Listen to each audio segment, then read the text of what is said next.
Hi friends, welcome back to Harini Haru YouTube channel. Okay, let's start new dish, gobi manchurian. ಮೊದಲಿಗೆ ನಾವು ಎಲೆಕೋಸು ತಗೊಂಡು ತುಂಬ ಸಣ್ಣದಾಗಿ ಕಟ್ ಮಾಡ್ಕೋಬೇಕು. ತೊಳ್ಕೊಂಡಾದಮೇಲೆ ಸ್ವಲ್ಪ ನೀರು ಸೋರಕ್ಕೆ ಇಟ್ಬಿಟ್ಟು ಅದಕ್ಕೆ 1 cup cornflour and 1 cup maida, 2 spoon chilli powder, 1/2 spoon pepper powder and ರುಚಿಗೆ ತಕ್ಕಷ್ಟು ಉಪ್ಪನ್ನು ಆ್ಯಡ್ ಮಾಡಿಕೊಂಡು ನೀಟಾಗಿ ಮಿಕ್ಸ್ ಮಾಡ್ಕೋಬೇಕು. ಇದು ತುಂಬ ತೆಳು ಆಗಬಾರ್ದು.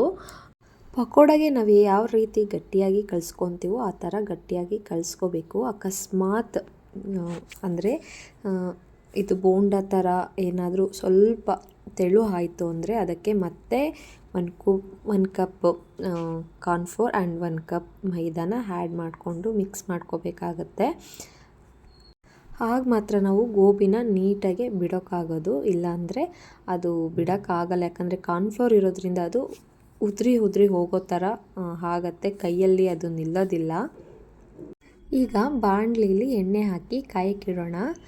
ಇಕ್ಕಾದ್ಮೇಲೆ ನಾವು ಪಕೋಡೋ ರೀತಿಯೇ ಇದನ್ನು ಪುಟಾಣಿಗೆ ಬಿಟ್ಕೋಬೇಕಾಗತ್ತೆ. ಸೊ ಕಡಿಮೆ ಫ್ಲೇಮಲ್ಲೇ ನಾವು ಗೋಬಿನ ತಯಾರು ಮಾಡ್ಕೋಬೇಕು. ಹೈ ಫ್ಲೇಮ್ ಮಾಡ್ಕೊತು ಅಂದರೆ ಸೀದೋಗ್ಬಿಡುತ್ತೆ. ಅದೆಷ್ಟೇ ಅಂದರೆ ಸ್ವಲ್ಪ ಟೈಮ್ ತೊಗೊಳುತ್ತಲ್ವ ಇದು ಬೇಯೋದಕ್ಕೆ. ಇದರಲ್ಲಿ ಸ್ವಲ್ಪ ಸೀದಂಗೆ ಆಗಿಬಿಡುತ್ತೆ. ಈಗ ಇಲ್ಲಿ ನಾನು ಗೋಬಿ ಗ್ರೇವಿ ಮಾಡೋದಕ್ಕೆ ಇಷ್ಟೆಲ್ಲ ಐಟಮ್ ತೊಗೊಂಡಿದ್ದೀನಿ. ಮೊದಲಿಗೆ ಒಂದು ಪಾನ್ನ ಬಿಸಿ ಇಟ್ಕೋಬೇಕು. ಆ ಬಿಸಿ ಎಲ್ಲ ಆದಮೇಲೆ 2 ಸ್ಪೂನ್ ಆಯಿಲ್ ಹಾಕ್ಕೊಂಡು ಕಟ್ ಮಾಡ್ಕೊಂಡಿರೋ ಈರುಳ್ಳಿ, ಸ್ವಲ್ಪ ಪ್ರಮಾಣದಲ್ಲಿ ಈರುಳ್ಳಿ ತೊಗೊಂಡ್ರೆ ಸಾಕು. ಅದಕ್ಕೆ ಶುಂಠಿ ಬೆಳ್ಳುಳ್ಳಿ ಪೇಸ್ಟ್ ಹಾಕಿದ್ದೀನಿ. ಇದನ್ನು ನಾನು ಕಟ್ ಮಾಡಿ ಪುಟಾಣಿಗೆ ಹಾಕೋಬೇಕಾಯಿತು, ಬಟ್ ಮಕ್ಕಳು ತಿನ್ನಲ್ಲ ಅನ್ನೋ ಕಾರಣಕ್ಕಿಂತ ಪೇಸ್ಟ್ ಮಾಡ್ಕೊಂಡಿದ್ದೀನಿ. ನೆಕ್ಸ್ಟು ಸ್ವಲ್ಪ ಕ್ಯಾಪ್ಸಿಕಮ್ ಆ್ಯಡ್ ಮಾಡಿದ್ದೀನಿ, ಗರಂ ಮಸಾಲ ಆ್ಯಡ್ ಮಾಡಿದ್ದೀನಿ ಆ್ಯಂಡ್ ಟೊಮೊಟೊ ಕೆಚಪ್ ಮತ್ತು ಸೋಯಾ ಸಾಸ್, ವಿನಿಗರ್ ಇಷ್ಟನ್ನೆಲ್ಲ ಸ್ವಲ್ಪ ಪ್ರಮಾಣದಲ್ಲಿ ಯೂಸ್ ಮಾಡಿ 1-2 ಮಿನಿಟ್ಸ್ ಅದನ್ನು ಕುದಿಯೋಕ್ಕೆ ಅಂತ ಬಿಟ್ಟಿದ್ದೆ. ಅದಾದಮೇಲೆ ಕಾರ್ನ್ಫ್ಲೋರ್ನ 1-2 ಸ್ಪೂನ್ ನೀರು ಹಾಕ್ಕೊಂಡು ಮಿಕ್ಸ್ ಮಾಡ್ಕೊಂಡಿರಬೇಕು.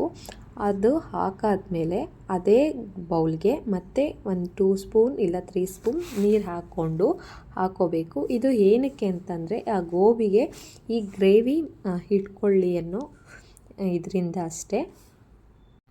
ಇದನ್ನು ಕೂಡ ಅಷ್ಟೇ 1-2 ಮಿನಿಟ್ಸ್ ನೀಟಾಗಿ ಬೇಯಿಸ್ಕೊಂಡೆಲ್ಲ ಆದಮೇಲೆ ಮಳ್ಳಾದಮೇಲೆ ಗೋಬಿನ ಆ್ಯಡ್ ಮಾಡಿಕೊಂಡು ನೀಟಾಗಿ ಅದಕ್ಕೆ ಗೋಬಿಗೆಲ್ಲ ಮಿಶ್ರಣ ಫಿಲ್ ಆಗೋ ಥರ ತಿರುಗಬೇಕು.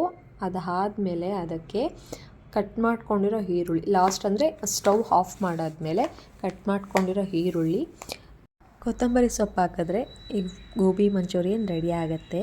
ಈ ರೆಸಿಪಿ ನಿಮ್ಗೆ ಹೇಗೆ ಅನ್ನಿಸ್ತು ತಿಳಿಸಿ. ಪ್ಲೀಸ್ ಇಷ್ಟ ಆಗಿದ್ದಲ್ಲಿ ಲೈಕ್ ಮಾಡಿ, ಶೇರ್ ಮಾಡಿ ಆ್ಯಂಡ್ ಸಬ್ಸ್ಕ್ರೈಬ್ ಆಗಿ. Thank you for the watching.